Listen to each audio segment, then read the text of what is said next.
Welcome to Fine Living, presented by Jim Reif Builders on 1240 Radio WOMT.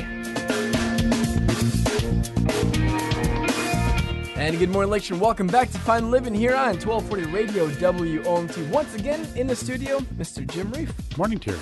Good morning, my friend. How are you doing? Doing well. Yourself? Hey, can't complain. Another Monday morning. Just another one crossing off on the books of the calendar of life, huh? Jim, today we want to talk about fall maintenance. It is fall, it's time to got here. think about all the fall maintenance because it's crazy how fast time flies by. Where did summer go?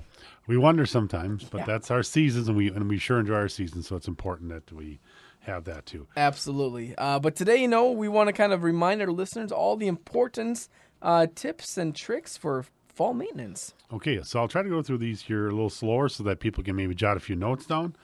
Of course, you want to get your furnace checked. You want to get that call into your heating contractor and get that scheduled so that you don't have a surprise when you do need the heat and it doesn't work or something thereof. Change your air filter in the furnace and any associated filters with that. You could also have your fireplace checked out, whether it's a gas or wood one. Wood one, there may be some creosote you need to have removed from the pipes and such. Clean out your ashes. And then the gas ones, the burners may need to be addressed because there's gas there. They need to be cleaned, some sensors and those things. So it doesn't hurt to have those maintenance checkup on those every year or every few years. Okay. Going to the exterior. You want to check for caulking around windows and doors to make sure that that's done. You also want to clean out any sand or dirt that may have blown in the hardware, the mechanism of the window, so that it opens in that. So you can blow that out with a shop vac or suck it out with a shop vac and blow it out, and use some silicone type sprays to lubricate it so that it slides nice. Okay. What about air conditioning units? Should you or should you not cover them? Well, they sell a lot of covers out there, but in some regards, they could also let rodents gather in there. It gives them a place to hide. So if you want to cover it, maybe just cover the top of it so that snow and debris doesn't fall inside the unit through the top, but leave the rest of it exposed.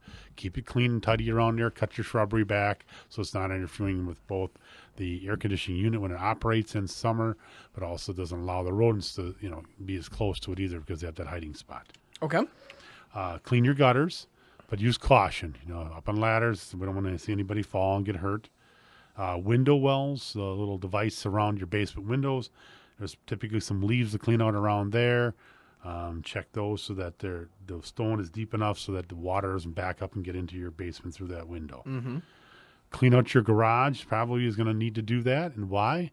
Because you're going to need to store patio furniture or store your lawnmower and things like that. Do your fall fertilizer application on your shrubs in your lawn. Okay. The kind of a neat thought I had is that a lot of us like to feed birds, me included. Yes. So maybe check out the bird feeder, make sure it's in good shape, for winter, so that during the middle of winter it's not falling apart and you're trying to fix it when it's minus 20. Take care of our little furry friends. What about the garden hoses and the faucets and things like that? Should you leave them out all year long? No, very important to take those off because most of the faucets now are a freeze-proof construction where they actually shut the water off about 12 inches into the house and the water drains off then so it doesn't freeze. And if it doesn't drain off, the faucet could freeze. And when you do turn that on in spring or whenever you use it, the water could be spraying out inside your basement or your wall cavity, wherever it is, and could cause some damage internally. Okay. So remove those garden hoses. In fact, I'd even start taking them off right now.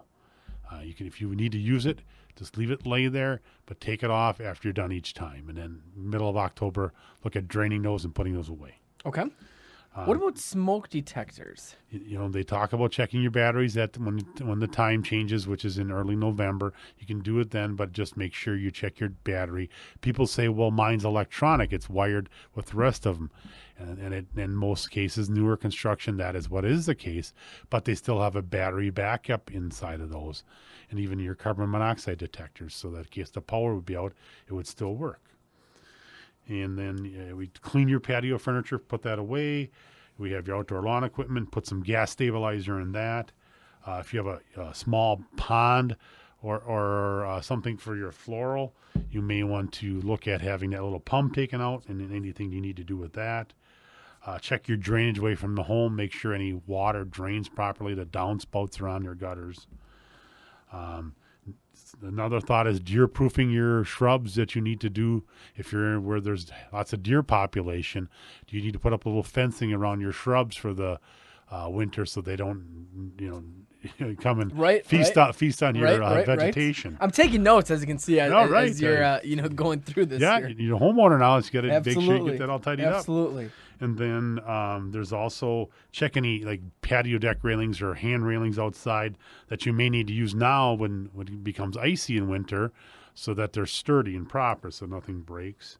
A cute thought I had is that if you like daffodils and that in spring, you've got to plant those bulbs now. Yeah. And then any planters, and get your snow equipment out. Unfortunately, we don't want to be talking about I was that, gonna but say, get that we snowblower put the ready. lawnmower away. Now we got to get the snowblower out. Get the snowblower out. You're going to have to get it out. So get it serviced ahead of time so you're not caught in that snowstorm that's not working. Last question here. What about for ice on driveways? Do you recommend salt? What do you recommend? Real salt is going to be hard on your driveway. It's going to be hard on the concrete. The ice melt is a little better, and then they have another product out there that they recommend for driveways and also doesn't hurt the lawns. That's probably your best bet. Some people are very green, like to use like kitty litter or just regular sand, and that's all. Does sand work? The sand works in some regards, but it doesn't remove it, but it's going to help that you can walk over the top of ice. Okay. Probably the best is to remove the snow and that before you pack it down. There you go. So. Jim, how can people get a hold of Jim Reif Builders? First and foremost, great checklist here, and so thank you for Terry. that. People can get a copy on your Facebook page, but in general, how do they get a hold of you? You can give us a call at our office at 684-6899. You can check us out on the web at jimreifbuilders.com. And then also, please check out our Facebook, and we will have this list on our Facebook page. All right, Jim, we'll talk to you next week. Thank you. Thanks for listening to Fine Living, presented by Jim Reif Builders, the leader in new construction and remodeling here on the Lakeshore. Let their vision enrich your lifestyle.